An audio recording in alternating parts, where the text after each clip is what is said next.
Bismillahirrahmanirrahim. Assalamualaikum warahmatullahi wabarakatuh. Selamat malam teman-teman. Ini lagi cuacanya hujan-hujan gerimis gitu ya. Enaknya kita bahas apa ya? Kita bahas hashtag yang lagi viral aja nih, karena akhir tahun ya. Apa sih hashtag yang lagi viral gitu? Hashtag yang lagi viral kebanyakan halal 2022 kayak gitu. Nah, untuk menuju ke jenjang halal nih butuh perjalanan yang baik juga, butuh perjalanan yang sesuai dengan syariat untuk mencapai sesuatu yang Allah halalkan gitu. Nah, salah satu caranya adalah dengan cara ta'aruf gitu. Nah, sering nggak sih teman-teman dengar tentang ta'aruf gitu, baik di sekolah terus juga mau ke jenjang pernikahan gitu. Apa sih sebenarnya ta'aruf itu kak gitu? Jadi ta'aruf itu secara bahasa sebenarnya adalah perkenalan. Nah, kalau zaman sekolah dulu kita kan diperkenalkan tentang sekolah, tentang teman-teman baru kayak gitu. Nah, kalau menuju pernikahan, ta'aruf sendiri adalah perkenalan dua orang insan di mana mereka mencari kecocokan untuk memutuskan bagaimana apakah berlanjut ke pernikahan atau tidak gitu. Nah, ta'aruf sendiri itu sebenarnya bisa dilakukan untuk orang-orang yang sudah saling mengenali atau belum saling mengenali sama sekali gitu. Nah, yang sering kita tahu kan di film-film kayak gitu adalah yang sama sekali tidak mengenali, entah itu awalnya dari perjodohan orang tua atau dari teman kayak gitu.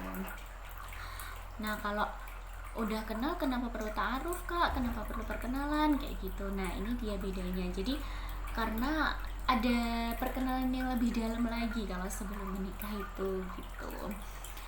Nah, kalau misalnya dalam suatu ta'aruf itu baik yang belum kenal ataupun sudah kenal, kita dibolehkan untuk mengajukan pertanyaan satu sama lain. Misalnya ada yang belum dipahami, misalnya kayak visi misi di masa depannya seperti apa, terus cara mendidik anaknya seperti apa. Terus apalagi kita seorang wanita ya, kira-kira kalau kita seorang wanita karir, boleh nggak kita masih melanjutkan karir kita seperti itu. Nah, kemudian juga baik laki-laki ataupun perempuan juga bisa mengajukan syarat ya.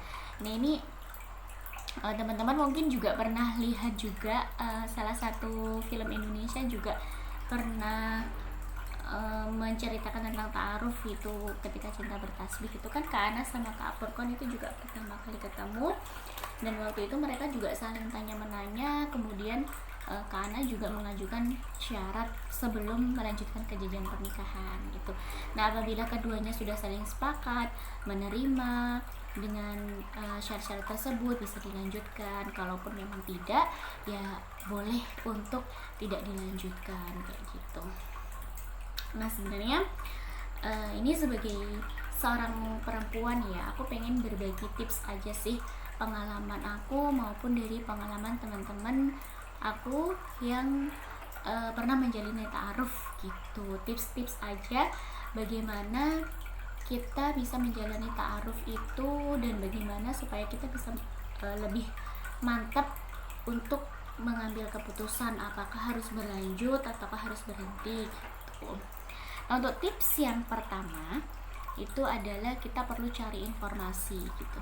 Jadi kan sebenarnya kalau ta'aruf itu kan kita saling bertemu, saling bertanya, itu kan harus bersama mahramnya, entah itu orang tua atau sahabat kayak gitu. Jadi nggak boleh misalnya ketika ta'aruf itu ketemuan berdua terus saling tanya-tanya kayak gitu, tuh nggak boleh.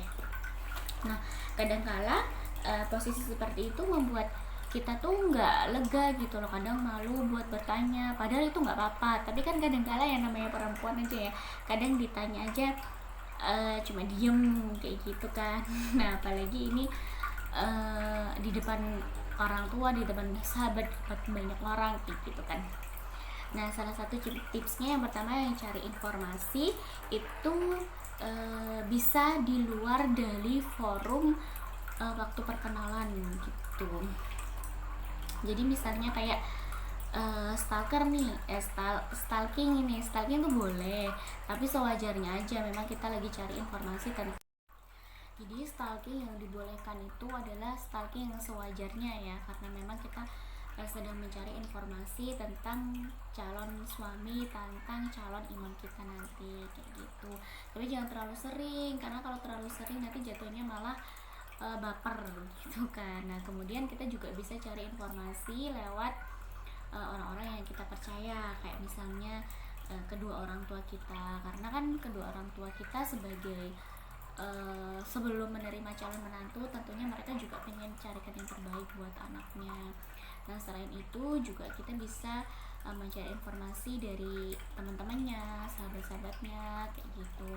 Nah kebetulan kayak aku sama suami itu kita udah saling kenal sih dari zaman TK gitu, tapi kita lama banget nggak berhubungan, lama banget juga nggak ketemu gitu, hampir 10 tahunan mungkin nggak ketemu gitu. Terus jadi akunya di Jogja, terus suami aku ada di Malang, jadi aku cari informasi lah lewat teman-teman aku yang masih pernah ketemu sama dia kayak gitu. Terus ya nggak tahu gimana kemarin tuh alhamdulillah aja dapat aja informasi gitu, bahkan dari orang-orang yang aku nggak kenal gitu loh, dapat aja gitu. Nah informasi yang kita dapat namanya juga dari banyak orang, ada yang baik, ada kadang yang kurang baik kayak gitu. Nah untuk menyaring itu semua kita harus berkonsultasi dengan orang yang kita anggap memang bisa membantu untuk memberikan keputusan, membantu memberikan pencerahan kayak gitu. Misalnya kayak orang tua, kemudian ada orang-orang alim kayak kiai, ustadz, kemudian juga sahabat yang kira-kiranya memang dia bisa memberikan masukan dan juga memberikan kita apa ya, bantuan untuk memfilter informasi-informasi tersebut gitu. Nah yang kedua adalah restu orang tua. Jadi restu orang tua itu sangat-sangat penting, dan karena apalagi sebelum menikah, ridhollah fi ridhol walidain. Jadi restunya Allah itu, ridhonya Allah itu ada pada ridhonya orang tua. Jadi jangan sekali-kali melangkah tanpa restu mereka gitu. Nah kemudian apa lagi ya, kemudian yang ketiga adalah istikharah. Jadi kita berikhtiar mencari informasi, kita meminta restu, tapi kita juga meminta sama Allah kan, Allah yang maha memiliki hati, Allah yang maha memiliki takdir gitu. Minta kalau memang dia yang terbaik untuk kita, untuk jadi imam kita, untuk membuat kita menjadi lebih baik, ya Allah tolong mudahkanlah. Tapi jika memang bukan, maka ya Allah jauhkanlah dengan jalan terbaikmu gitu. Jadi jangan lupa libatkan Allah dalam setiap keputusan, supaya Allah bantu atur jalan kita untuk melangkah ke depan. Apakah memang kalau dia jodohnya baik untuk kita, biar Allah yang mempermudah entah bagaimana caranya. Tapi jika bukan, biarkan Allah juga yang mengaturnya bagaimana menjauhkannya dan mendekatkan kita yang lebih baik gitu. Nah kemudian yang ke berapa nih? Yang keempat ya. Nah yang keempat, jangan lupa juga memperbaiki diri, karena yang baik insya Allah akan dapat yang baik juga gitu. Jadi jangan lupa memperbaiki diri. Perbaiki diri dengan apa sih kak gitu? Ya belajar, ya dengan berlatih pada tanggung jawab, berlatih pada ya semuanya lah intinya. Kalaupun sekarang tuh sekolah pranikah kayak gitu kayaknya juga udah banyak, baik offline maupun online gitu. Karena kan rumah tangga itu nggak sekedar aku sama kamu hidup bersama gitu kan. Nah aku sama kamu hidup bersama itu aja kita udah dua orang yang berbeda gitu kan.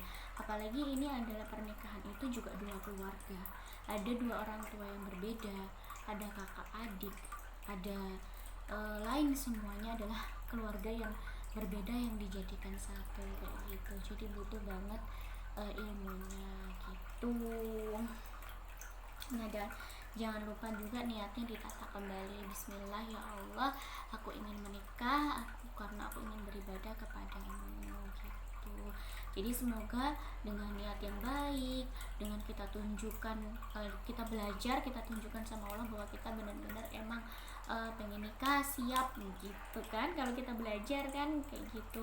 Terus kita juga udah berdoa, kita ikhtiar juga terus kita juga udah cari informasi, kita udah dapet restu atau udah minta restu, semoga Allah mudahkan dalam proses menuju halal sampai halal. Kemudian semoga juga Allah berikan keberkahan dalam rumah tangga agar menjadi keluarga yang sakinah mawaddah warahmah, amin. Nah, jadi sebenarnya kalau kita ikuti aturan Allah gitu, insya Allah barokah lah, dan keberkahan itu indah banget. Jadi nggak akan nyesel orang-orang yang ngikutin aturan Allah untuk menuju menjadi manusia yang lebih baik, yang lebih dekat sama Allah. Insya Allah nggak bakal menyesal. Jadi buat teman-teman jomblo fisabilillah, tekad kuat ya untuk selalu berada di jalan Allah. Pokoknya jangan sampai terkena waswis untuk takut nggak dapet jodoh kayak gitu. Ikuti aturan Allah dan insya Allah dan juga berusaha memperbaiki diri, juga membuka sosial, istilahnya tidak menutup diri, dan semoga Allah segera mempertemukan dengan cinta sejatinya, jodoh dunia akhirat, amin. Dan terakhir pokoknya tetap kata-kata tadi, gak akan menyesal orang yang mengikuti aturan Allah. Jadi jangan pernah ragu, jangan pernah takut untuk tetap berada di jalan Allah dalam hal apapun, termasuk dalam hal menuju pernikahan. Jadi semangat sampai halal. Oke, terima kasih, semoga bermanfaat. Wassalamualaikum warahmatullahi wabarakatuh.